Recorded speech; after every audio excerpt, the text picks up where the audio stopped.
ভারতের লোকসভা সদস্যদের নিয়ে সিঙ্গাপুরের প্রধানমন্ত্রী লি শিয়েন লুংয়ের একটি বক্তব্য ঘিরে ভারতের তোলপাড় চলছে। সিঙ্গাপুরের পার্লামেন্টে গত বুধবার বিরোধী দলের একজন সদস্যের বিরুদ্ধে মিথ্যা অভিযোগের বিষয়ে বিতর্কের সময় ভারতের এমপিদের নিয়ে বিতর্কিত মন্তব্য করেন সিঙ্গাপুরের প্রধানমন্ত্রী। বক্তব্যে নেহেরুর ভারত উল্লেখ করে তিনি বলেন, সে দেশের লোকসভার আইন প্রণেতাদের অর্ধেকের বিরুদ্ধে অপরাধমূলক কাজকর্মের অভিযোগ রয়েছে। বৃহস্পতিবার এই বক্তব্যের প্রতিবাদ জানিয়েছে ভারত। বার্তা সংস্থা রয়টার্সের এক প্রতিবেদনে এইসব তথ্য জানানো হয়েছে। শুক্রবার ভারতীয় একজন কর্মকর্তা রয়টার্সকে বলেছেন, ভারত সিঙ্গাপুরের কাছে দেশটির প্রধানমন্ত্রীর একটি মন্তব্য সম্পর্কে অভিযোগ করেছে।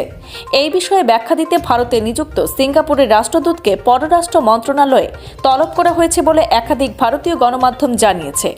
ভারতের ইন্ডিয়ান এক্সপ্রেসের এক প্রতিবেদনে বলা হয়, ভারত সরকার বৃহস্পতিবার সিঙ্গাপুরের হাই কমিশনার সাইমন অংকে তলব করে অসন্তোষ জানিয়েছে। রয়টার্স জানায়, এশীয় মিত্রদের মধ্যে এই ধরনের অভিযোগের ঘটনা বিরল। ইন্ডিয়ান এক্সপ্রেসের প্রতিবেদনে বলা হয়, সিঙ্গাপুর ভারতের জন্য একটি গুরুত্বপূর্ণ কৌশলগত অংশীদার এবং শীর্ষ রাজনৈতিক নেতৃত্বের মধ্যে ঘনিষ্ঠ সম্পর্ক রয়েছে। সেখানে ভারতের অভ্যন্তরীণ বিষয়ে সিঙ্গাপুরের প্রধানমন্ত্রীর মন্তব্যের বিষয়টি অত্যন্ত সংবেদনশীল হিসেবে দেখা হচ্ছে। রয়টার্স বলছে, ভারতের পররাষ্ট্র মন্ত্রণালয় এই বিষয়ে মন্তব্য করতে অস্বীকৃতি জানিয়েছে। তবে মন্ত্রণালয়ের একজন কর্মকর্তা সিঙ্গাপুরের নেতার বক্তব্যের সমালোচনা করেছেন। নাম প্রকাশ না করার শর্তে ওই কর্মকর্তা বলেন, সিঙ্গাপুরের প্রধানমন্ত্রীর মন্তব্য অযাচিত ছিল। আমরা বিষয়টি সিঙ্গাপুরের কাছে তুলে ধরেছি। সিঙ্গাপুরের পররাষ্ট্র দপ্তর থেকে এই বিষয়ে কোনো মন্তব্য করা হয়নি। সংবাদ সংস্থা পিটিআই এর বরাতে আনন্দবাজার জানিয়েছে, সিঙ্গাপুরের প্রধানমন্ত্রী সে দেশের সংসদে একটি আলোচনার সময় বলেন, নেহেরুর ভারত এমন জায়গা হয়ে পৌঁছেছে যেখানে মিডিয়া রিপোর্ট অনুসারে লোকসভার প্রায় অর্ধেক সাংসদের বিরুদ্ধে ধর্ষণ ও হত্যার অভিযোগ সহ একাধিক ফৌজদারি অভিযোগ রয়েছে। যদিও এটাও বলা হয়, এই অভিযোগগুলির মধ্যে অনেকগুলি রাজনৈতিক উদ্দেশ্য প্রণোদিত। The values that are essential for our democratic system to function properly. How do we apply these general principles to specific cases like the one before us now, so as to protect these institutions, norms and values? And how can we secure our democracy for the future so that it can long deliver happiness, prosperity and progress for our nation? These are the three more fundamental questions that I wish to discuss today. The quality of a country's democracy hinges on its people's values, what they judge to be right or wrong, what they deem important, the causes they espouse, the ideals they embrace. Whichever example you look at whatever point in history, you will find that good and functioning democracies have clear, strong norms. And these norms are upheld both by the governed and those who govern them, or those who aspire to govern them one day. And that is how healthy democratic systems can elect good, incorruptible people with the right values and drive a virtuous cycle where good democracy begets good governance and good governance begets good politics. This cycle must be underpinned and sustained by strong institutions.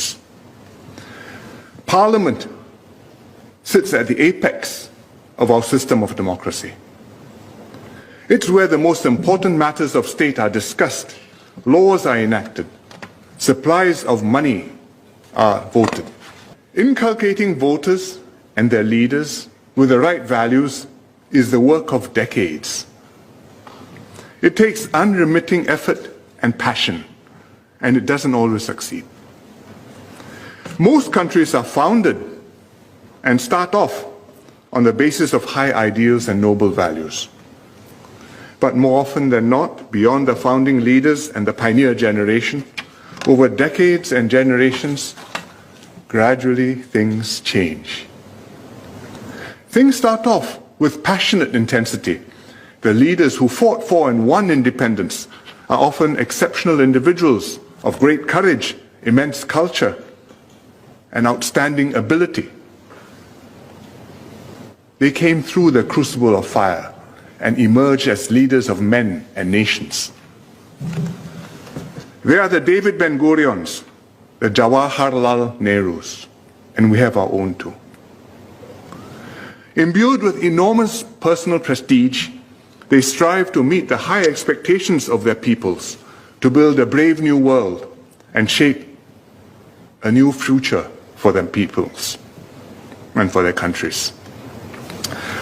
But beyond that initial fervor, succeeding generations often find it hard to sustain this momentum and drive. They start out as healthy democracies with idealism and zeal, but over time, the tone of the society changes. All too easily, a slip here, a blind eye there, a fudge, a trim, and gradually things go downhill.